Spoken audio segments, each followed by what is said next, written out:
إن الحمد لله نحمده ونستعينه من يهده الله فلا مضل له ومن يضلل فلا هادي له وأشهد أن لا إله إلا الله وحده لا شريك له وأن محمدا عبده ورسوله صلى الله عليه وعلى آله وسلم. أما بعد, nous allons prendre maintenant, Inch'Allah, Al-Badal. Al-Badal, qui peut être traduit par le remplacement, celui qui remplace. Alors, Al-Badal, Ibn Ajurum a dit Iza ubdila ismun. Iza ubdila ismun. Si on change, on permute, si on change un nom, min ismin, d'un nom, c'est-à-dire d'un autre nom, ou fi'lun min fi'l, ou d'un verbe, ou un verbe d'un autre verbe. Tabi'ahu fi jami'i i'rabihi. Alors il le suit dans l'ensemble de son i'rab. Ça veut dire que le tabir, c'est le badal, et le matbour, c'est celui qui est changé, et qu'on appellera al-mubdalu minhu, d'accord? Al-badal, c'est celui qui va changer, c'est celui qui, enfin, comme je vais donner une nouveau définition du badal, le badal, c'est celui qui vient à la fin, qui vient en deuxième, donc c'est le tabir, et c'est celui qui est visé par le hukm, par la sentence, par la chose voulue. Et le nom qui est avant, c'est ce qu'on appelle al-mubdalu minhu, du verbe abdala, comme c'est ici. D'accord? Et donc, il suit dans le i'rab. Mais il ne le suit pas dans le tarif, ni dans le tankir, contrairement au tawkid, qui lui suivait dans le tarif. Le badal ne suit le mubdal minhu seulement dans l'i'rab, pas dans autre chose. Je vais donner un autre tarif, écoutez bien. Ceux qui veulent écrire, qui prennent note. Al-badalu huwa tabi'un maqsoudun bil hukmi. Tabi'un maqsoudun bil hukmi. C'est un tabir donc c'est-à-dire qu'il suit celui qui est avant, celui qui avant c'est un matbour, dans l'Arab bien sûr, qui est visé bil hukm par la sentence. C'est-à-dire la sentence, c'est-à-dire que c'est la sentence, c'est-à-dire que c'est ce qui est voulu dans la phrase. On va prendre directement un exemple de Ibn Jumr pour bien comprendre. Comme Zaydun akhouka. C'est mis debout, Zaydun, ton frère. Comme c'est un fi'l mardi. Zaydun, c'est le fa'il, marfou'. Akhou, c'est le badal.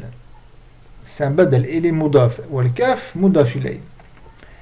Le mubdal minhu, c'est Zayd. Donc, ça, akhou, c'est le tabir, c'est le badal. Et Zaydun, c'est le mubdal minhu, c'est le matbou'. Et donc, le badal, il suit le mubdal minhu dans l'irab. Il est marfour, donc lui il est marfour. Et ici, c'est un waw.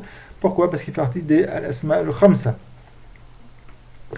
Donc je reviens à la définition que je vous ai dit, qui est plus juste que celle qu'a dit Ibn Ajurum, rahimahullah, qui est huwa tabi'un maqsoun bil hukm. C'est un tabir, donc il suit celui qui est avant le matbour, bien sûr dans l'irab. Maqsoudun bil hukm, et celui qui est visé par le hukm. Le hukm ici, c'est quoi? C'est al-qiyam, ce fait de se mettre debout. Qui c'est qui est visé dans ce mettre debout? C'est ton frère. D'accord? Et ton frère, bien sûr, qui est Zayd.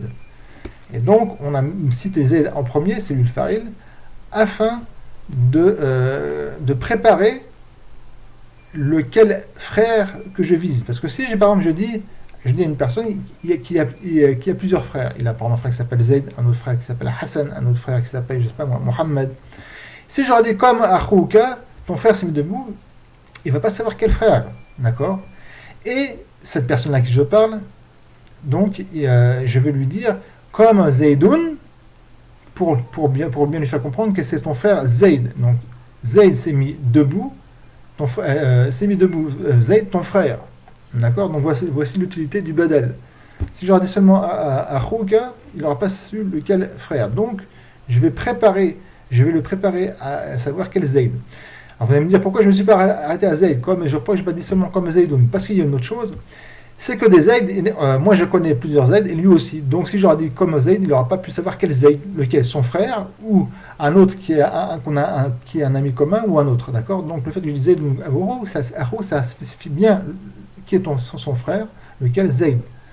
Voilà pourquoi on vient notamment avec le badal.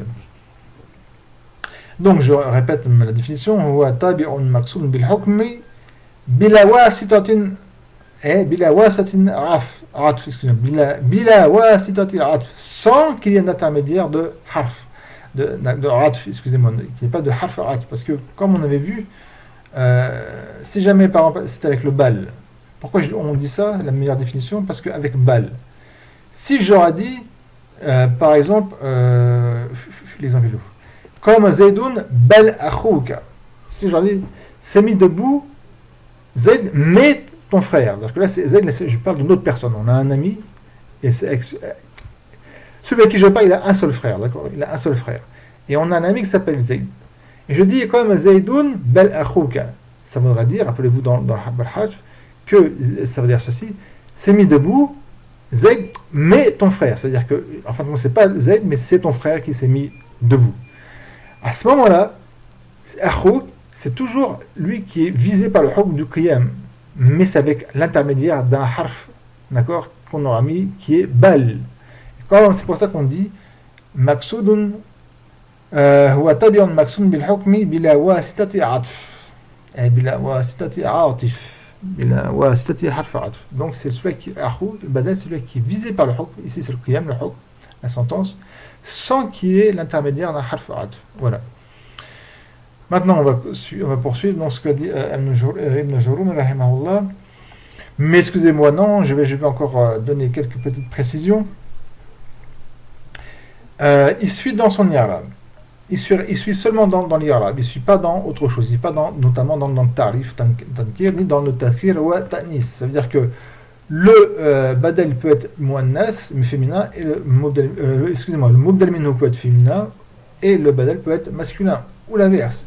Le mubdal minhu il peut être nakira, indéfini, et le badal peut être ma'rifa, défini, d'accord? Je vais vous mettre un exemple dans le Coran par rapport à ce que le mubdal minhu il est nakira, donc indéfini, et le badal il est ma'rifa. Allah Azza wa Jalla a dit wa innaka la tahdi ila siratin mustaqimin, je vais faire apparaître bien sûr, voilà, siratillahi. Alors je vais prendre l'irab, donc le mot là, al-kalima, c'est par rapport à ce qu'il y a avant, pour donner l'irab. Innaka, rappelez-vous de inna harf nasb wa tawkid, d'accord? Al-kaf, ism inna, mamniya fatha fi mahal nasb. Là, le la qui est, c'est un lam, le lam qui est ici, c'est un lam qui sert aussi au tawkid à renforcer. Donc il y a deux renforcements, il y a deux confirmations, le inna et le la. On appelle ici, à la base c'est un lam ibtida, mais comme qu'il est déplacé, il se met au début, comme il est déplacé, on appelle lam al-muzahlaqa. Il y a un autre nom, mais lam al-muzahlaqa, d'accord? Donc c'est un harf, mamni al-fatha, la mahmni al-i'rab. تهدي فعل مضارع مرفوع عن طرفه الضم المقدرة منع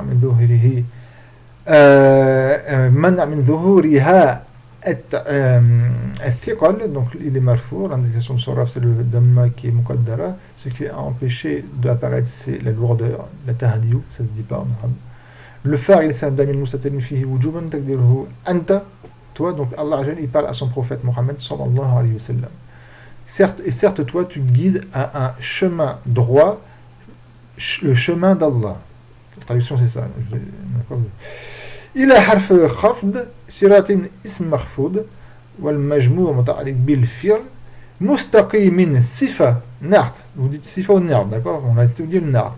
Et donc la sirat, c'est man'oud. Et comme le man'oud, il est majrour, makhfoud, donc le nart, il est makhfoud aussi. La traduction dans son khaf, c'est le kasra comme pour sirat. Sirati, ça c'est un badal. Parce que c'est ça qui est visé. Et ça de toi, tu guides vers un chemin droit, le chemin d'Allah. C'est le chemin d'Allah qui est avant tout qui est visé. Donc, sirati, c'est le badal. Et le mubdal minhu, c'est pas mustaqim, c'est siratin. D'accord? Siratin est nakira. Et siratin lui marifa. Pourquoi? Parce que l'afz al-jalal, qui est le mudaf ilay, donc sirat mudaf, l'afz al-jalal mudaf ilay, ou majrour, marfoud. Et on l'avait bien vu, rappelez-vous dans le bab al-marifa ou al-nakira, qu'un nakira, quand il est mudaf à un marifa, il devient marifa. Donc l'afz al-jalal, c'est un marifa. Et ça, apprenez, sachez que le plus, ce qu'on appelle, comme on dit en arabe, arif al-ma'arif, le plus défini des définis, celui qui est le moins de nakira, si vous voulez, le plus défini, c'est un mot, et c'est lafz de jalala, Allah. D'accord? Donc, sirat, il est marifa. Et pourtant, son mubdal minhu est nakira. Donc, ce n'est pas obligatoire que le badal soit nakira si le mubdal minhu il est nakira. Et pareil, c'est pas obligatoire qu'il soit marifa si le mubdal minhu était marifa. Ça, par contre, ça c'est assez rare. Donc c'est un badal, et il prend le badal comme c'est un tabir, le sirat c'est le matbour, il prend l'irab du mubdal minhu, du matbour, qui est le jar, le khafd, donc il est marfoud comme le mubdal minhu. C'est dans Surat Ash-Shura au verset 52-53, 52, verset 52 c'est juste ici, et le début du verset 53 c'est ici, et le badal est là, voilà. Donc il suit seulement dans l'irab, pas dans autre chose, ni dans la masculisation, ni dans la féminisation, ni dans autre chose. Il suit seulement le bel, suit seulement le mubdal minhu dans l'irab. Ensuite, Ibn Ajurrum rahimahullah a dit wa huwa ala arbati aqsam, et il est de quatre catégories. Le premier, badalu shay'i min ash-shay', badalu shay'i min shay', c'est-à-dire que le badal d'une chose, de la chose. Je m'explique, c'est-à-dire que le badal ici, c'est la première partie. C'est ce qu'on appelle aussi badal kul min kul. D'accord? C'est le badal kul min kul, c'est-à-dire que badal d'une chose entière pour une chose entière. C'est notamment l'exemple d'ici. C'est-à-dire que Akhuka, c'est Zaydun entièrement, c'est pas une partie, comme on va voir après, dans Rahifa Thuluthahu. D'accord? C'est-à-dire qu'il faut que le badal il soit entièrement le mubdal minhu. C'est pas Akhouk, c'est pas une partie de Zayd, c'est pas la moitié de Zayd, d'accord? C'est pas le bras de Zayd, non, c'est entièrement. C'est entièrement Zayd. C'est ce qu'on appelle badal shay min shay. Ou on appelle aussi badal kul min kul, ou on appelle aussi al badalul mutabiq. Al mutabiq, c'est-à-dire qui est conforme. Akhouka, c'est conforme à Zayd, c'est-à-dire que Akhouka, c'est la même chose, la même personne entièrement que Zayd. D'accord? Ensuite, Ibn Ajurrum rahimahullah a dit wa badal ba'di min al kul. Et le mieux, sachez-le, c'est que les Arabes, l'arabe, comme je l'ai dit avant, ceux d'avant la Jahiliya et jusqu'au début de l'Umayya, à condition qu'ils ne sont pas mélangés avec l'Ajam, ceux à qui on prend argument pour la langue arabe, le mot bard, il ne mettait jamais de alif ou lam, d'accord? Donc normalement, c'est pas bon, c'est entre guillemets une erreur, on peut dire que c'est une erreur de dire, et beaucoup, même parmi les ulama, le font cette entre guillemets erreur, mais certains, parmi les savants, nous ont dit que c'est pas une erreur, c'est-à-dire que maintenant on peut le faire. Mais le mieux, c'est de faire comme il faisait avant, c'est de ne pas mettre de l'alif lam pour le bard et non plus pour al-kul, sachez-le. Le mieux, c'est de dire badalu bardin min kullin. On n'a pas besoin de mettre alif lam ni de bar ni à kul. Il ne faut pas entre guillemets, mais si vous faites, c'est pas grave, hein. C'est pas un problème, Inch'Allah. Donc, badal bard, comment je vais dire comme a dit Muzouroum, bien que j'aime pas. Badal al-bardi min al-kulli, c'est le badal d'une partie et de l'entier, c'est-à-dire une partie de l'entier. Là, donc c'est le contraire. Là, il faut que ça soit un entier d'un entier. Akhouka, c'est exactement Zaydoun, c'est un entier. Et là, c'est une partie d'un entier. On va voir ça avec un exemple. L'exemple de Ibn Ajurrum rahimahullah qui est donc c'est l'exemple, c'est à partir de Akaltu, c'est pas loin. Parce que c'est ouais, et l'exemple qui est Akaltu rahifa thuluthahu, et donc je vais prendre à partir du hamza et non pas du alif, hamza. Akaltu rahifa thuluthahu, j'ai mangé le pain. Alors rahifa c'est le pain, le khubz. Thuluthahu, c'est quoi thuluth? Thuluth, c'est le tiers, donc son tiers. J'ai mangé le pain, son tiers, c'est-à-dire que j'ai mangé le tiers du pain. Donc en fin de compte, comme je vous l'ai dit, le badal c'est la chose qui est voulue par la sentence. Donc la sentence ici c'est le fait de manger. Est-ce que c'est quoi qui est le voulu, le fait de manger? C'est le tiers du pain. C'est ça qui est voulu, c'est le tiers du pain. D'accord? L'irab c'est quoi? Donc akal c'est le fi'l madi, mamni al sukun al madhhab al-bisriyin. At-ta c'est le fa'il, ar-rahifa maf'ul bihi, c'est lui qui a subi l'action d'être mangé, donc c'est celui qui fait l'action de manger, c'est le fa'il, donc c'est le ta. Celui qui subit l'action de manger, c'est le rib, donc il est mansoub parce que c'est un maf'ul bihi, on va l'apprendre, Inch'Allah. Thulutha, c'est pas thuluthahu, mais thulutha, ça c'est le badal. Et donc, le maf'ul bihi, il est aussi mubdal minhu, c'est le madbour. Et donc c'est pour ça qu'il y a un fatra à Thulusah, parce qu'il est mansoub. Pourquoi? Parce que le badal, il prend l'irab du mubdal minhu. Le mubdal minhu, il est mansoub, donc le badal, il est mansoub. Et les mudaf, walha, mudaf ilay. D'accord? Donc c'est badal bar min kul. Donc remplacer une partie d'un entier. L'entier, c'est le pain, et une partie, c'est la Thulusah. Donc, et la chose voulue, c'est quoi? C'est qu'on a mangé le pain. La chose voulue, c'est qu'on a mangé sa moitié, son tiers. Moitié, c'est nisf, excusez-moi. Thuluth, c'est le tiers. Et donc, la chose voulue, c'est le tiers du pain qu'on a mangé, que j'ai mangé, moi. Donc, je n'ai pas mangé, mais bon, c'est dans l'exemple. Ensuite, Ibn Ajrum, rahimahullah, a dit وَبَدَلُ الْإِجْتِمَالِ وَبَدَلُ الْإِجْتِمَالِ. L'Ijtimal, c'est ce qui englobe. Alors, Al-Badal al-Ijtimal, concrètement, ah oui, j'ai oublié de vous dire, excusez-moi, on revient au Badal Bard min al-Kul. Bard min al-Kul, il faut, comme c'est ici, il faut absolument que le Badal, il ait un damir, comme c'est là, le ha, d'accord. Il faut absolument que le Badal, il soit moudaf à un damir, et le damir revient au Mubdal minhu, d'accord. Dans le Badal Bard min al-Kul, et aussi dans le Badal Ijtimal, c'est une obligation qui est dans le Badal Bard min al-Kul et dans le Badal Ijtimal, il faut que le Badal soit moudaf à un damir et que ce damir revient au mubdal minhu, d'accord, comme c'est ici pour le ijtimal. Alors allez, badal ijtimal, c'est quasiment la même chose que le badal bard min kul, d'accord, mais il y a une nuance, d'accord, il y a une nuance qu'il faut saisir. Le badal bard min kul, comme c'était ici, le badal, c'est une chose intrinsèquement qui appartient au mubdal minhu, d'accord? C'est-à-dire que la moitié du pain, c'est sa moitié, d'accord? Ça, c'est intrinsèquement, c'est à lui, ça lui appartient. Le badal ijtimal, c'est en fin de compte, c'est comme bard min kul, seulement la chose, le badal, ça n'est pas une chose qui est intrinsèquement qui appartient au badal, mais c'est une chose qui lui appartient sans vraiment lui appartenir, entre guillemets. Ça veut dire qu'il ne lui appartient pas à lui en propre. Et notamment, comme l'exemple ici, c'est-à-dire qu'il y a une chose qui n'est pas au sens, c'est-à-dire que c'est une chose qui lui appartient mais au sens figuré. On va voir ça ici dans l'exemple. Nafa'ani Zaydun ilmuhu. Je traduis. M'a profité Zayd, sa science. Donc Zayd m'a profité sa science, mais c'est sa science qui m'a profité, c'est pas lui. Bien qu'on vous allez me dire, mais la science c'est une partie de Zayd, oui, mais c'est au sens figuré. D'accord, c'est pas. On aurait été un badal bard min kul si ça aurait été par exemple ses jambes, sa main, une partie de son corps, ça aurait été un badal bard min kul. Mais étant donné que c'est quelque chose qui est figuré, qui n'est pas propre, on le fait rentrer dans badal ijtimal. Mais concrètement, comme je l'ai dit, badal bard min kul, c'est la même chose, d'accord. Il y a une nuance pour dire les deux. Et si on se trompe dans badal ijtimal, on dit qu'en fin de compte on s'est trompé, on dit que c'est un badal min kul, c'est pas grave, et l'inversement, ça revient au même. Ça ne change en rien du sens de la phrase. Si vous êtes trompé en disant que c'est un badal bard min kul ou c'est un badal ijtimal, ça ne change pas le sens, ça ne change pas l'irlab, ça ne change rien. Je suis seulement dans la définition, d'accord. Et c'est tout à fait compréhensible. Nafarani Zaydun ilmuhu, donc Zayd, sa science m'a profité, ou m'a profité Zayd, sa science. En français, c'est pas trop joli de dire ça comme ça, mais je vous dis, je fais une traduction textuelle pour que vous compreniez mieux, d'accord. En français, on dirait Zayd m'a profité sa science, de sa science. Je vais faire l'irab. Nafa'a, c'est un fi'l madi mabni al-fatha, la mahala lahu min al-i'rab. An-nun al-waqia, c'est un harf, rappelez-vous. Et le ya, c'est lui qui est un ism, d'accord. Le nun, c'est un harf, et le ya, c'est un ism, c'est un maf'ul bihi. Et mabni al-fatha fi mahal nasb. Zaydun, c'est le fa'il. Qui c'est qui fait l'action de profiter? C'est Zayd.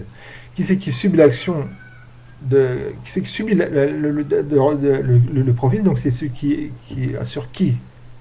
C'est sur qui tombe sur qui. Oh là là, c'est sur qui dont le profit tombe. Bah c'est moi, d'accord. Donc c'est moi qui subis c'est moi qui subis le profit. Celui qui produit le profit, c'est Zayd. Wow, c'est laborieux, hein. Donc les malfours, c'est le fa'il, et ilmu, c'est le badal. Donc Zayd il est fa'il et aussi mubdal minhu. Et comme le mubdal minhu il est malfour, et ben le badal il est malfour. Il est mudaf ou la mudaf ilay. D'accord. Donc et le chose voulue, qui c'est qui me profite concrètement? Ce n'est pas Zayd, mais c'est sa science. Alors bien sûr là, on va pas, comme je l'ai dit et comme je vous dis maintenant, on va pas philosopher, on va pas la philosophie. Non, mais en fin de compte, la science c'est une partie de Zayd, et c'est même plus que ses bras, parce que la science, c'est quelque chose de plus élevé, etc. On ne va pas philosopher. Comme vous dites ça, que c'est un badal bard minkoul ou badal ijtimal, concrètement, ça revient au même, c'est juste une définition que les savants du Nahou ont mis pour différencier entre les deux. Mais concrètement, c'est la même chose, les deux. Et les deux, ils ont la même condition, c'est qu'il faut que le badal, il soit moudaf à un damir, et que ce damir revienne au mubdal minhu. Voilà. Ensuite, le le troisième, et qui est l'avant-dernier, qui est le badal, je viens juste de faire le troisième, l'avant-dernier man. Et ensuite, donc, le quatrième, et qui est le dernier, c'est ce qu'on appelle badalul ghalat. Al-ghalat qui veut dire al-khata, l'erreur. Alors, le badal de al-ghalat, lui-même, il faut savoir, il se divise en plusieurs, qui reviennent tous à une erreur. Alors, est-ce que c'est une erreur de la langue? Est-ce que c'est une erreur de la, comment dire, du cœur? Est-ce que c'est une erreur, non pas de résolution ou autre? On ne va pas le faire ici. Si vous l'apprendrez en combien de parties se diviser le ghalat, d'accord, dans un niveau supérieur, mais en fin de compte, ça revient au même, là aussi. Donc le badal de l'erreur. On va voir ici. L'exemple est ici. Raïtu Zaydan al-Farasa. Il ne veut pas tout bien mettre, c'est tant pis pour moi. Voilà, attends. Donc l'exemple c'est Raïtu Zaydan al-Farasa. Donc je vous fais l'irabe. Raïtu, donc le verbe al-fi'l raï mabni ala sukun, ala madhab yusriyin. Atta ou al-fa'il. Zaydan maf'ul bihi. Donc c'est qui fait l'action de ra'a, de voir? C'est ta, c'est moi. Donc c'est moi le fa'il. Le tout, ici, le ta ici, c'est qui subit l'action d'être vu, bah c'est Zayd, donc c'est lui mafoubi, il est mansoub.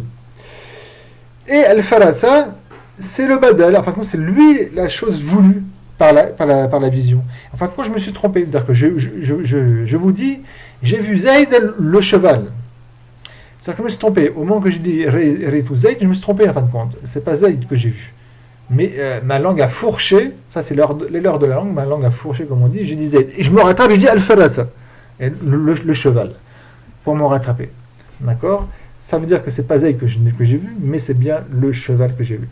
Ça, comme je dis, c'est par rapport à la langue qui est fourchée. Ça peut être aussi une erreur, au même exemple, ça peut être aussi une erreur, non pas de la langue, mais en fin de compte, de ce que j'ai pensé, et je dis ce que j'ai pensé vraiment, mais en fin de compte, je me suis aperçu, alors que je parlais, que ce que je pensais c'était faux, mais c'est bien le cheval. Donc, donc ça, c'est une erreur. Toujours le ghalat, je vous fais en fin de compte, je vous fais comme les divisions de le ghalat, ça vient au même.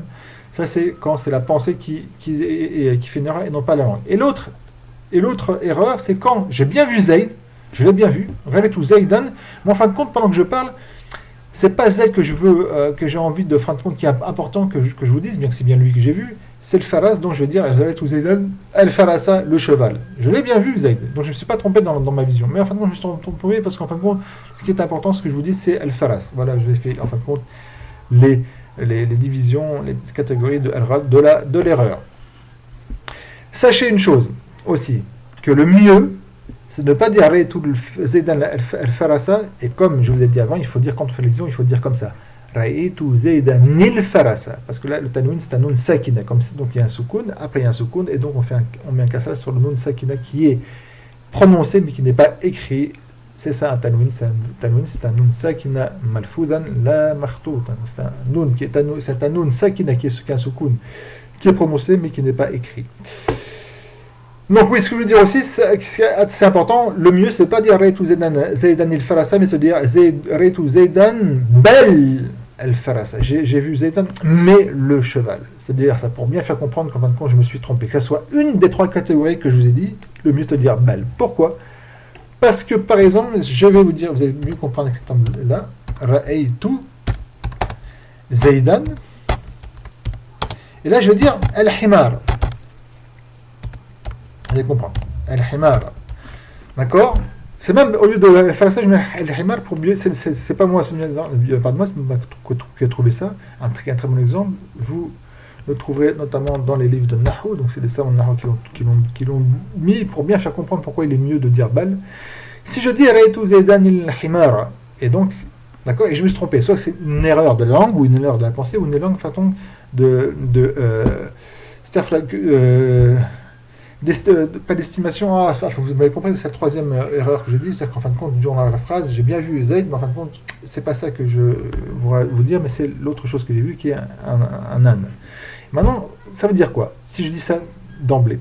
J'ai vu Zayd l'âne. J'espère que vous comprenez où est la subtilité de fait de dire bal. J'ai vu Zayd l'âne.